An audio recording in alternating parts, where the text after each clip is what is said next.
Kompas Malam. Saudara, rekapitulasi tingkat nasional di pleno terbuka KPU Pusat masih berlanjut pada Jumat 15 Maret. Pasangan calon nomor urut 2, Prabowo Gibran, tercatat unggul di Provinsi NTB, Jambi, dan Papua Selatan melalui rekapitulasi tingkat nasional hari ini. Di NTB, Prabowo Gibran memperoleh 2.153.843 suara. Di Jambi, Prabowo Gibran memperoleh 1.438.952 suara. Sementara di Papua Selatan, Prabowo Gibran mendapat 162.852 suara. Pasangan nomor urut 1, Anies Mohaimin, memperoleh 532.605 suara. Di Jambi disusul pasangan nomor urut 3, Ganjar Mahfud, dengan perolehan suara sebanyak 234.251.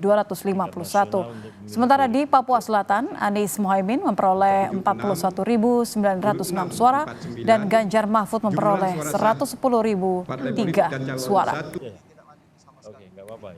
Pasangan nomor urut 1 atas nama Haji Anies Rashid Baswedan dan Haji Ahmad Muhaimin Iskandar 850.539.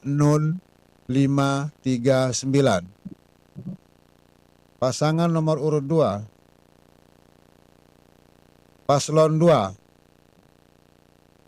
2154843. Paslon 3 241.106.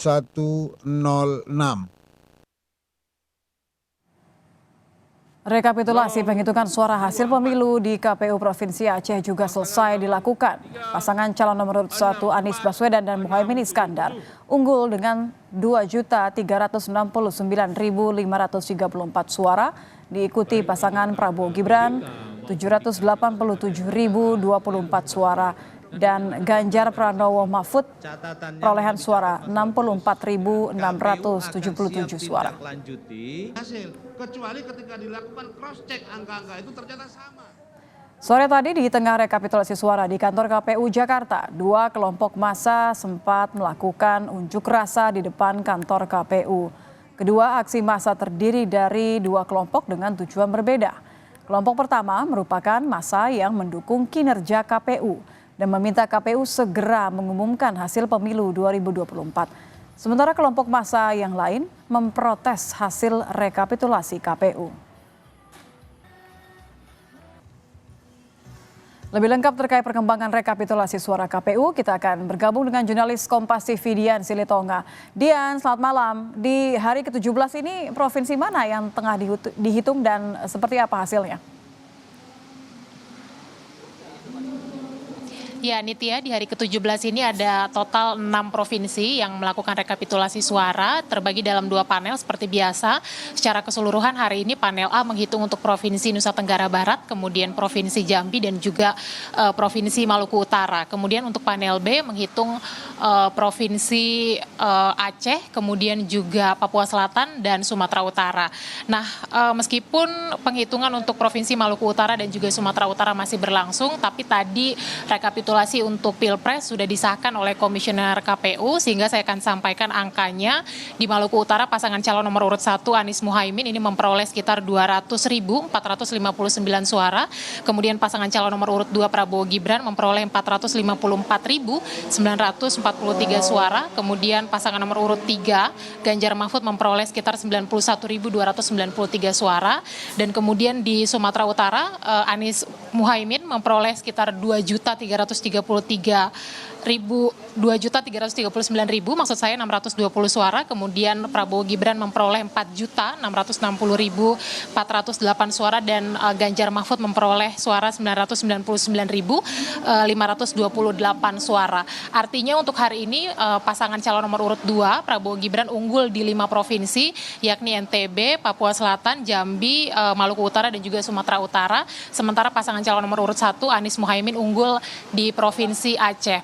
Nah, hari ini secara keseluruhan KPU sudah dan sedang menghitung atau melakukan rekapitulasi suara untuk 31 provinsi, dan dari 31 provinsi ini saya mencatat pasangan calon nomor urut 2 Prabowo Gibran memimpin perolehan suara dengan total 73.591.289 suara, kemudian disusul Anies Muhaimin dengan perolehan 29.753.116 suara, dan kemudian Ganjar Mahfud dengan 22.805.081 suara. Nah, dari 31 provinsi Prabowo Gibran ini kemudian unggul di 29 provinsi, sementara pasangan Anies Muhaimin tercatat unggul di 2 provinsi yakni Sumatera Barat dan juga Aceh. Sementara untuk Ganjar Mahfud tercatat sampai dengan hari ini belum unggul di provinsi manapun.